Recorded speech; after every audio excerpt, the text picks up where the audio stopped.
बिस्मिल्लाहिर्रहमानिर्रहीम। अस्सलाम वालेकुम। Biology chapter number 5 cell cycle. ठीक है, आज का जो हमारा टॉपिक है ये है साइटोकाइनेसिस। ठीक है, हमने पीछे पढ़ा था फेसेस ऑफ माइटोसिस। ठीक है, माइटोसिस की दो मेजर फेसेस थी, कौन कौन सी? कैरियोकाइनेसिस, उसमें न्यूक्लियस की डिवीजन होती है, और नेक्स्ट है जी साइटोकाइनेसिस, इसमें किसकी डिवीजन होती है? साइटोप्लाज्म डिवाइड होता है। ठीक है, जो साइटोप्लाज्म की डिवीजन होती है इसको क्या कहते हैं? साइटोकाइनेसिस। फिर वो जो कैरियोकाइनेसिस था उसके आगे से मज़ीद 4 फेसेस थे, प्रोफेस, मेटाफेस, एनाफेस और टीलोफेस। ठीक है, वो हम पढ़ चुके हैं। आज हम देखते हैं साइटोकाइनेसिस। तो साइटोकाइनेसिस मेजर फेस किसकी है? माइटोसिस की। ठीक है, माइटोसिस की दो मेजर फेसेस हैं, कैरियोकाइनेसिस और साइटोकाइनेसिस।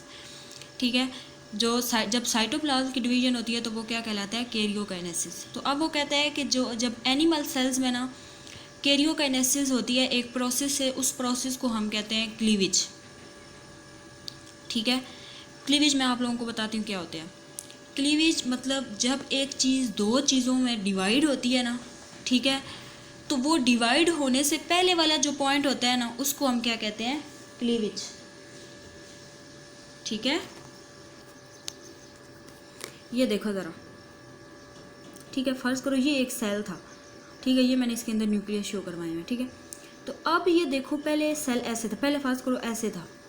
ठीक है, अब वो कहता है अब जब ये डिवाइड होना चाहे, ठीक है, एक सेल से दो सेल बनने चाहें, ठीक है, तो जब ये डिवाइड होगा ना, ठीक है, डिवाइड होने, अभी कंप्लीट डिवाइड नहीं हुआ, ये देखो इसके भी ऐसे डिवाइड हो रहा है। ठीक है, डिवाइड होना चाह रहा है लेकिन कंप्लीट डिवाइड नहीं हुआ। ठीक है, तो क्लीवेज क्या होता है? जब एक चीज़ डिवाइड होके दो चीज़ों में कन्वर्ट होना, ठीक है, तो डिवाइड होने से पहले वाली जो स्टेज होती है ना, अब ये वाली स्टेज, अब डिवाइड नहीं हुआ कम्प्लीटली सेल लेकिन डिवाइड होना चाह रहा है, तो ये वाली जो स्टेज होगी ये क्या कहलाएगी? Cleavage furrow. समझ आ गई क्लीवेज क्या होता है? अब वो कहता है सेल के अंदर क्लीवेज फरो, ठीक है, वहाँ पे बनती है जहाँ पे मेटाफेस प्लेट पहले से बनी हुई होती है, जहाँ पे मेटाफेस प्लेट यूज़ हुई हुई होती है। ठीक हो गया। अब वो कहता है कि ये जो क्लीवेज फरो होती है ना, फिर ये क्या करती है? ठीक है, फिर ये इसको क्या करती है? ये वाली स्टेज थी ना क्लीवेज फरो, ये सेल को क्या करती है? डीपन्स करती है और उसको पिंच करती है। ठीक है, पिंच करके इसको फिर क्या करती है? मज़ीद दो सेल्स के अंदर डिवाइड कर देती है। समझ आ गई बात की कि क्लीवेज फरो क्या होता है? जब एक सेल डिवाइड होना चाह रहा हो दो सेल्स के अंदर, ठीक है, तो जो डिवीजन से पहले वाली जो स्टेज होती है ये वाली, ये क्या कहलाएगी? Cleavage furrow. अब ये क्लीवेज फरो क्या करती है? एक सेल्स को मज़ीद गहरा करती है, ठीक है, और उसको पिंच करती है, उसको दबाती है कि वो दो सेल्स के अंदर डिवाइड हो जाए। मतलब ये फिर आगे इसका काम है। क्लीवेज फरो तो मेन ये है ना कि डिवीजन से पहले वाली जो स्टेज होती है, ठीक है, फिर ये आगे क्लीवेज फरो करती क्या है? ये एक सेल्स को, ये इसको इतना पिंच करती है कि वो मज़ीद एक सेल था, अब ये दो डॉटर सेल्स के अंदर कन्वर्ट हो गया। ठीक हो गया। नेक्स्ट वो कहता है जबकि प्लांट्स के अंदर, ठीक है, साइटोकाइनेसिस मुख्तलिफ तरीक़ों से होती है। ठीक है, मुख्तलिफ तरीके कैसे? अब वो कहता है मतलब मुख्तलिफ एनिमल्स की निस्बत मुख्तलिफ तरीके से होती है। ठीक है, अब वो कहता है कि जो अब पीछे हमने जो पढ़ी थी चैप्टर नंबर 4 में ऑर्गेनेलिस, ठीक है, गोल्जी ऑपरेटस हमने एक ऑर्गेनेली पढ़ी थी ना, ठीक है, उसमें अब जो छोटे छोटे दाने नुमा स्ट्रक्चर्स, वेजिकल्स डिराइव हुए थे, ठीक है, गोल्जी ऑपरेटस में ऐसे ही थे ना, ये छोटे छोटे ऐसे ऐसे दाने नुमा स्ट्रक्चर जो थे, इनको हम क्या कहते हैं? वेजिकल्स कहते हैं। ठीक है, अब वो कहते हैं कि इस तरह के जो छोटे छोटे वेजिकल्स या दाने नुमा स्ट्रक्चर जो गोल्जी ऑपरेटस से डिराइव हुए हैं ना, ठीक है, ये सेल के मिडल में मूव करके जाएंगे।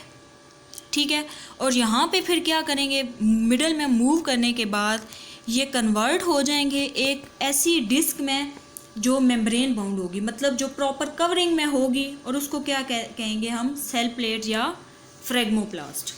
ये अब जूम देखो ज़रा डायग्राम में। अब ये इसमें देखो, अब वो कहता है कि सबसे पहले ये जो छोटे छोटे कल मैंने ये दाने नुमा स्ट्रक्चर्स, ये वेजिकल मैंने शो करवाए हैं, ठीक है, ये अब डिराइव हुए हैं किससे? गोल्जी ऑपरेटस से।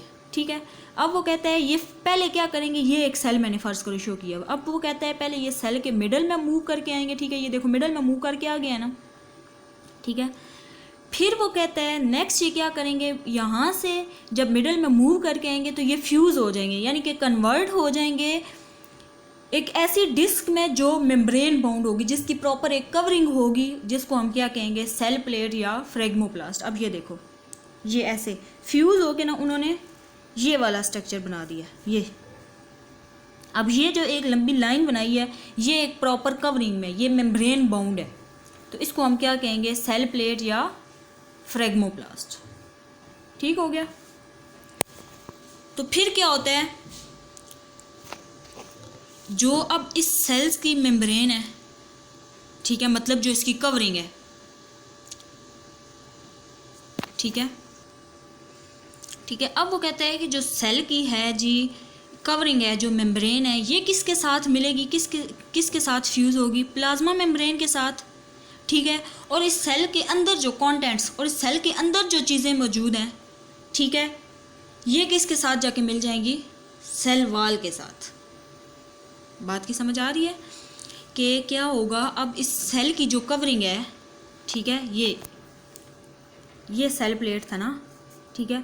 अब इस सेल की ये जो आउटर कवरिंग है, ठीक है, ये क्या करेगी, ये किसके साथ फ्यूज़ होगी, प्लाज्मा मेम्ब्रेन के साथ, ठीक है। और इस सेल के अंदर, अब इसी के अंदर जो चीज़ें प्रेजेंट हैं, ठीक है, वो क्या करेंगी, वो ये सेल वॉल है, ठीक है, ये सेल वॉल है ना, इसके गिर्द मतलब कवरिंग है, ठीक है, इस सेल वॉल के साथ जाके मिल जाएगी। ठीक हो गया। तो जब वो सेल वॉल के साथ जाके मिलेंगी, ठीक है, तो इसके नतीजे में क्या बनेगा, 2 डॉटर सेल बन जाएंगे। ठीक हो गया। लेकिन अब वो जो 2 डॉटर सेल बने हुए होंगे, ठीक है, उनके हर एक क्या होगा, घेरा हुआ होगा अपने ही प्लाज्मा मेम्ब्रेन और सेल वॉल के साथ। ठीक है, कि मतलब अब वो देखो उसने क्या कहा है, उसने कहा है कि अब क्या होता है कि जो अब वो सेल है ना, ठीक है ना, वो सेल प्लेट जो थी, ठीक है, वो किसके साथ फ्यूज़ हुई है, प्लाज्मा मेम्ब्रेन के साथ। ठीक है, तो लेकिन जो उस सेल प्लेट के अंदर जो चीज़ें मौजूद थी, ठीक है, वो किसके साथ जाकर प्रेजेंट हुई है, वो सेल के गिर्द जो कवरिंग थी, ये ऐसे, ठीक है, ये सेल वॉल, ठीक है, बाउंड्री होती है ना सेल वॉल, इसके साथ जाके मिल जाएंगी। और इसके नतीजे में क्या होगा, 2 डॉटर सेल ऐसे बन जाएंगे। ठीक है, लेकिन अब ये जो 2 डॉटर सेल बनेंगे ना, ठीक है, इनके गिर्द क्या होगा, इसको किसने घेरा हुआ होगा, अपनी सेल वॉल और सेल मेम्ब्रेन ने। ठीक है, कि मतलब इनके गिर्द अपना प्रॉपर वो जो हमने पढ़ा था सेल वॉल और सेल मेम्ब्रेन, ठीक है, कि चौकीदार और 4 दीवारी, यही था ना। तो अब इसके गिर्द मतलब ये जो 2 डॉटर सेल बनेंगे, इन दोनों के गिर्द सेल वॉल भी होगी, मतलब इनके गिर्द कवरिंग भी होगी और सेल मेम्ब्रेन भी होगी या प्लाज्मा मेम्ब्रेन भी होगी। ठीक है, जो क्या करेगी, एज आ सेमी परमिएबल मेम्ब्रेन के तौर पे काम कर रही है, सिर्फ जो चीज़ें अंदर रिक्वायर होंगी उन्हीं को अंदर जाने देगी। समझ आ गई बात की। ठीक है, ये था हमारा आज का टॉपिक।